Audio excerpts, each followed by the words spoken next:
love me. He totally loves me. You love me, don't you? Yes, you do. Hello everyone, I hope you're having a fantastic Friday. It's been 1 week since we started the challenge, which is really awesome. Yeah, you can close it. And today we're going to be talking about money, which quite a lot of people, my husband, which quite a lot of people also put as one of the things they're really excited to work on. So I'd love lots of engagement with this so I can really support you the best way that I can. But, you know, one of the things that I found really funny myself in my own journey is like how part of me always understood that money was this amazing tool that we could use to like better our lives and do all these amazing things with and enjoy our life and as well give back to others. But at the same time, I also never wanted to say I wanted money.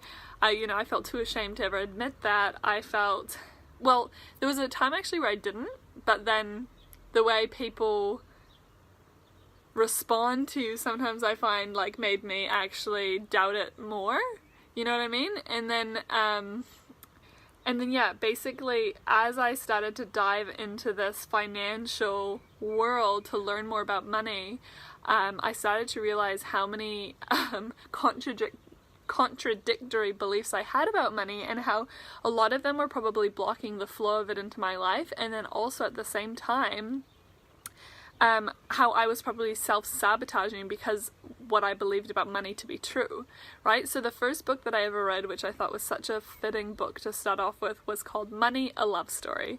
And that's really what it was. It was about creating a love story with you and money. And since then I've loved the topic because I really do believe that through like discovering where our limitations are with money, we can find where a lot of the limitations within ourselves are as well, because it isn't really about money per se, but it's about that exchange, that value exchange, what we feel that we're worth and all of these things. And it's slightly different for everyone, but I do believe that it's related across the board. And so I gave you guys 3 tips today. The first one was how we actually treat our money. The second one was around how we talk about money and, you know, whether we can afford things and all those kinds of things. And then the third one was the gratitude around money. So of course we want to be really grateful for all the money that we do have, because that's the only way we're going to be able to be in a receiving state to get more of it in our lives. Okay, so you know what, Entrepreneur Life, I honestly didn't even realize it was Friday night, or I would have come on a little bit earlier. But I would really love people's interaction, which might have to be in the comments after this, because it is such a heavy topic. What I would love to know from you is like, what are some thoughts that you have about money? Like if you dig down deep, what are the first thoughts that when you hear money come up for you? And do you believe them to be the truth, or do you believe that possibly they are limiting beliefs? Do you believe that possibly it's like a facade of what we were made to believe about money? You know, who knows what it really is, but I really encourage you to dig deep and find out what those thoughts are about money. And you could have, obviously not all of them are going to be negative, or they might be, I don't know, but you can name any positive ones as well, which would be really awesome, because then we can start to work on what actually could be a really positive step moving forward for you with those beliefs, and how that can translate to more goodness and more resources in your life as well.